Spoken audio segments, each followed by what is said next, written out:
everyone, welcome back to my channel. It is Drew here from Lone Fox, and I hope that everyone is having an amazing day. I know I am, and I am super excited for today's new video. I'm pretty sure a lot of you guys have probably seen on my channel in the past some of my Ikea Hacks videos. If you have not, I will link some right up here for you guys to check out, but it is basically where I head to Ikea, find some items that are there that might be just like a little bit bland or can be spiced up a little bit, and then I take them home, DIY them, and kind of hack them into new pieces for your space. I also wanted to thank everyone so much for the love and support on my last couple of videos. That apartment transformation, all the comments were so sweet, and thank you guys just so much. I've never done a project like that before, so it was a really fun one, and I can't wait to do more of those in the future. And then also on the bathroom transformation I did for my mom, and that one was also a super fun one. I am obsessed with the before and after that one. I think it is such a cool comparison, seeing what it looked like before and what you could turn something into on not even a humongous budget, you know? So, and I know a lot of you guys also mentioned you wanted to see a reveal from my parents. I wasn't able to film that, sadly, because I ended up staying one additional day than they had planned, and they were just gone that entire day when I was filming there, and I had to head back to LA the same day, so there was just no way I was able to film that reveal, but they really do love it. And yeah, I just wanted to thank everyone so much for the love on those videos. But today we are focusing on Ikea hacks, and if you are not already, subscribe to my channel. I post brand new home decor and DIY videos every single week, and I think we should just jump right into the first one, so let's get started. For our first project here, I'm doing a rug, and I've actually used this exact rug in the past, and I did a different pattern on it with some white paint, but today I'm gonna be doing a kind of like diagonal line zigzag-ish pattern. You're gonna see in a second here, and I'm gonna be using black paint, and I just love how I'm able to alter this super affordable $30 jute rug and just make it look a lot more expensive and something that was sold at a place like Urban Outfitters, which is where I got the inspo for this rug from. So let's turn this $30 rug into something new. Alrighty, so we're gonna start off with the low halls rug, and I'm folding it in half to find the middle point. Now, something you're gonna see me do a lot in this is I actually use this kind of like jute material, almost like a grid system, because there's a lot of knots, so you're actually able to like measure in terms of knots instead of inches, and that's exactly what I did. So on the edge, far left edge, I went up 16 knots, and then I went ahead and I used the tape to go into the center section, and I just created this almost diagonal shape that creates a zigzag. It's a little bit more self-explanatory if you just do it yourself and figure out where you want those actual pieces to be. And then what I did after I created that middle sort of zigzag section was I then went in and created the areas that I was gonna tape off where there was gonna be no paint. And basically I taped over every 2 rows of knots, and then I left 1 row empty. So that way we had thin black strips, and I also went ahead and taped off all of the middle section. I could have probably cut a piece of paper to save some tape, but I got the roll of tape at the dollar store, so it wasn't too crazy for me at all.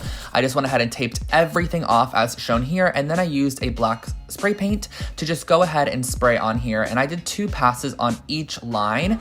And I also didn't really mind if some of the areas didn't get fully covered, because I feel like kind of a little bit of a distressed look is nice as well. So I let that dry for just a couple of hours, and then I came back and pulled off all the tape, which was so satisfying. And I just love revealing rug projects like this when I've done them in the past. This one turned out absolutely incredible, but I will let you enjoy me pulling off this tape, and that finishes off this really cute jute rug.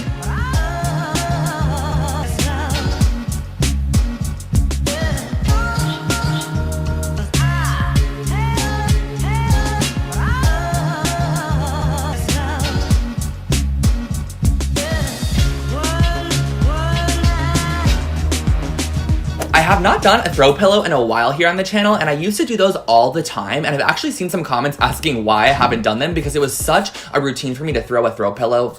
That was not intentional to throw a throw pillow into an Ikea Hacks video, but I wanted to do it today. So I picked up the Vigdis pillow cover, and it's like a linen light kind of creamy tone. I think it's such a pretty pillow cover, especially for $8, and we are going to be turning this into kind of like one of those very minimalistic line face artwork pieces that I've been doing lately on my channel. Okay, this pillow is super easy and simple, and it's gonna cost you almost nothing. So I found this really cute design on Pinterest. I will link the original below, and I wanted to recreate it on this pillow. So I grabbed a pencil and just kind of lightly sketched out the design that I wanted to do on here.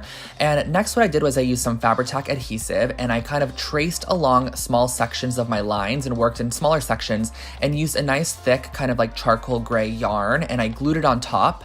This is not going to be the finishing like look of the piece, so there's going to be a little bit more stability in a second. I just went ahead and I glued this down, that way it held in place so we can work on the next part. So I went around and did this to the entire face, and as I was doing it, I kind of did realize that that I probably should have followed the same exact graphic look and done like the red cheeks or the pink cheeks with the red lips, because when you have all this gray in this face formation, it almost can look a little wonky, if that makes sense.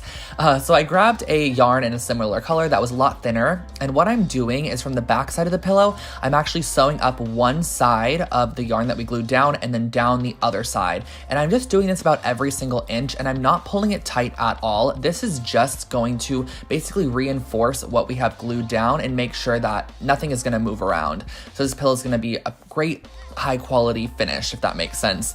You could, if you really wanted to, stitch around the entire thing and give it like a full on and like puffy embroidered look, but I just did it about every inch and a half, as you can kind of see there, just to make sure that the original piece was held down and that finishes off your pillow.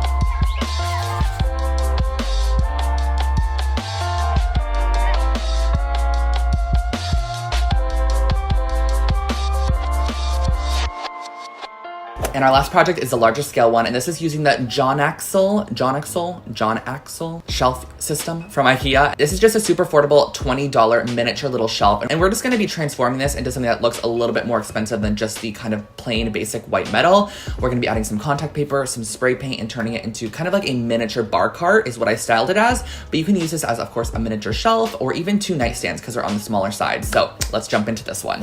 Moving into something a little bit more larger in size, we're gonna be working with this John Axel metal shelf system, and this is super easy to use. I'm just basically going to be taking all the leg pieces, taking them outside, and using the matte black farmhouse black spray paint, which you guys have seen me use a lot on my channel. I really like this one, and it gives such a pretty, like, nice matte finish. So I went ahead and I sprayed all the leg portions with the black because we're actually going to be covering the main sections with some marble contact paper. So this was actually, I bought this at Target, and you get 20 feet of it for only like $6. I will say that the pattern is not super crystal clear, and it also kind of has like a little bit of a pixelation to it, but for the project it definitely worked. But I'm gonna link below an Amazon one that's just a little bit better. So what I did was I went ahead and I cut around the outside, leaving about 3 inches of excess around all the contact paper sections, and then I pulled off a little bit to start, and I'm going to be pushing this down, making sure that I leave an edge on there. That way we can wrap it, and you're gonna see what I mean by that in a little bit.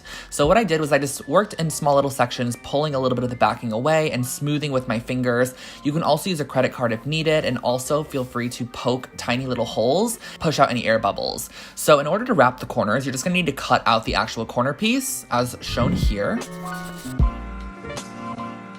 and then just flip it over and wrap it. So you're just gonna basically push up that edge and then wrap it all the way around to the underside. And it's pretty, I feel like, self-explanatory. As you can see here, I'm just wrapping it all the way around, making sure everything's nice and smooth, and securing it on the underside.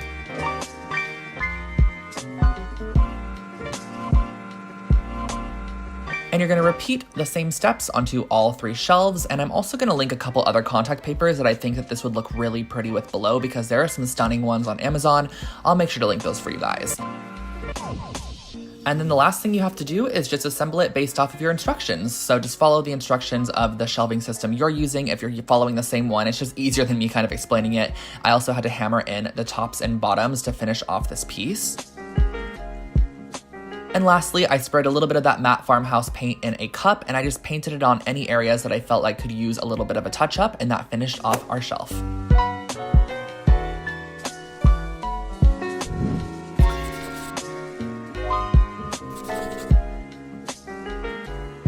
So the last project is one I was actually not even going to include in the video because it did not turn out as a finished project. Basically, it did break during the drying process, and that is because I used something I shouldn't have. I used a glass object as like a mold instead of a cardboard or styrofoam or plastic object, which is what you're supposed to use for cement. So you're gonna see what happens throughout this process, but try to keep an open mind to, if you did do this using like a styrofoam bowl or something that you were able to remove easily, how cute this would actually turn out, because it's such a great idea and I still wanted to share it with you guys. So I'm gonna try to redo this, and it's using an Ikea $9 mirror, and we're turning it into this little tray, jewelry jewelry holder vanity situation that's really cute. So let's get started. So here's that mirror I was talking about, the last spin mirror. And then this also is a Quikrete concrete. I got this at Home Depot. It comes in a 20-pound bucket and it is pre-sifted. This is the best cement I've ever used, so I highly suggest this for you guys.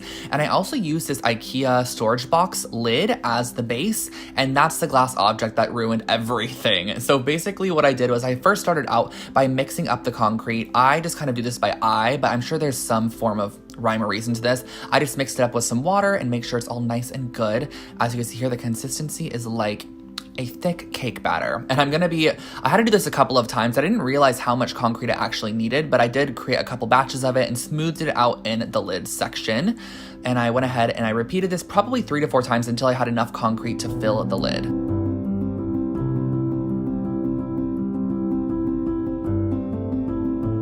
Another tip that I think is super, super helpful when working with concrete is to tap it on your surface or drop it a couple times. This is going to remove air bubbles and also really flatten the top of the surface and make sure the cement is just very equally dispersed across what you're working with.